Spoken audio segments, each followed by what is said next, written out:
Chapter 16. I was woken the next morning by a yell that shook the entire house.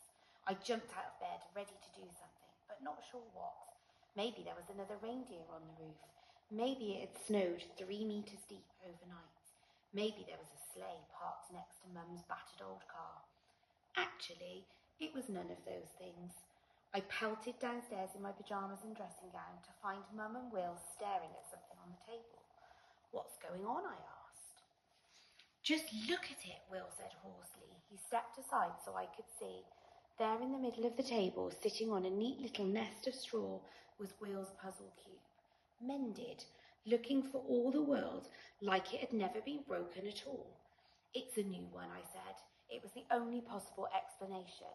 "It's not," Will pointed to the smiley face someone had etched into the plastic. "Look at that. It's mine. It's the same cube." He picked it up like it was a crystal swan. "It can't be fixed." I couldn't believe it. But it was all smashed. "How?" Mum shrugged and smiled. Nick said he was good at fixing toys.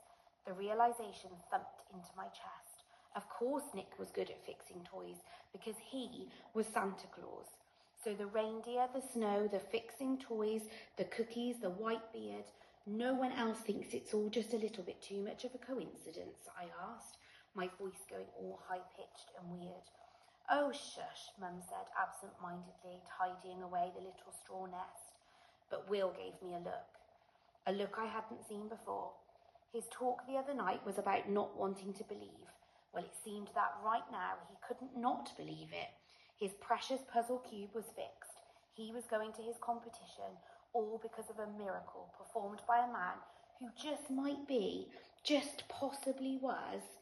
We couldn't talk about it right then, though. Mum was buzzing about getting breakfast and talking about what time she and Will needed to leave to go to the community hall for the Puzzle Cube tournament. My brother and I gave each other the side eye and a silent promise to get back to this later.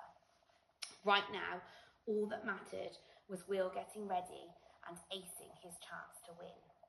We arrived at the community hall and got Will checked in. He had a lanyard and a badge and was carrying his puzzle cube in a sort of special travel box. We wished him luck and promised to bring him up at the end of the day. "What shall we do together?" Mum asked as we drove off. "Something Christmassy," I said. I feel really Christmassy again now. "Oh, let's break gingerbread," Mum said. "I love how it makes the house smell delicious." "Gingerbread houses," I said. "Then we'll have a big house that smells delicious and a small house that tastes delicious." We'd never made one, and I'd always wanted to. "What a wonderful idea," Mum said as she pulled into the supermarket so we could grab the ingredients. "Shall I ask Nick to help?" "Isn't he at work?" I said, my enthusiasm slipping a bit. I wanted Mum to myself for a change. I always had to share her, whether it was with Will, her work, or now with Nick. "He's only there until 3 today.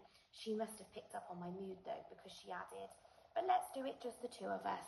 Now, what sweets do you want to decorate with?" There was more maths involved with gingerbread houses than I usually like to do when baking. Mum cut out paper shapes for us to use as a model for the sides and roof of the house, and we placed those on top of the rolled out dough. Then we used a flat knife to trace around the paper to make the correct shape for the 3D jigsaw. But when the dough slabs came out of the oven, they had transformed from nice flat shapes to wobbly blobs that looked nothing like the side of a house. "Maybe they'll look better when they're all stuck together," Mum said uncertainly, opening a tin of chickpeas. She was going to use the liquid from the can to help make a vegan royal icing for the edible glue.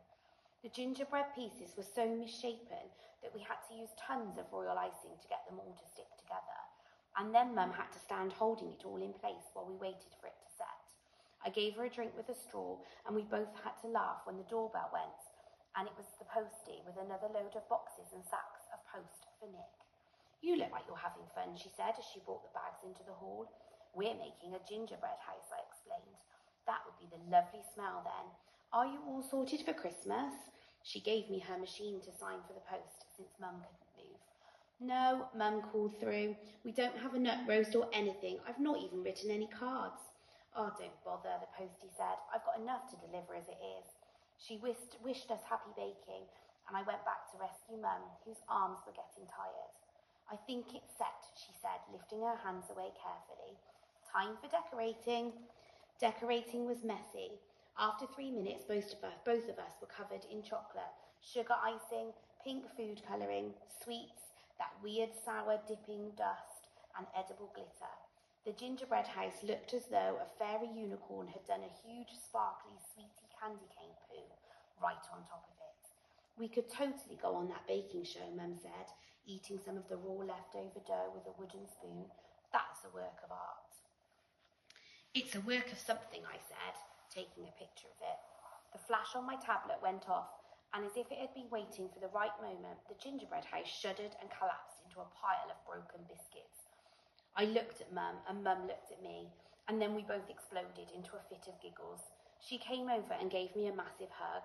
Shall we just eat it? She asked. Definitely, I said, crying with laughter. Mum kissed the top of my head and went to put the kettle on. We collected Will from the community hall a couple of hours later. He hadn't won the £1,000, but he had won the Junior Championship Award, which was a family pass to Alton Towers. We sang daft Christmas songs all the way home in the car, and when we arrived back, Nick was already there. He was just putting the finishing touches to a gingerbread castle and had arranged our broken leftovers to be the castle decorations. I might have felt a bit put out that Nick had been successful after our spectacular failure, but he'd iced little biscuit people to look like me, Will, Mum, and himself, and it looked so adorable I didn't even mind. Nick did look slightly worried as Will came in, but Will didn't hesitate.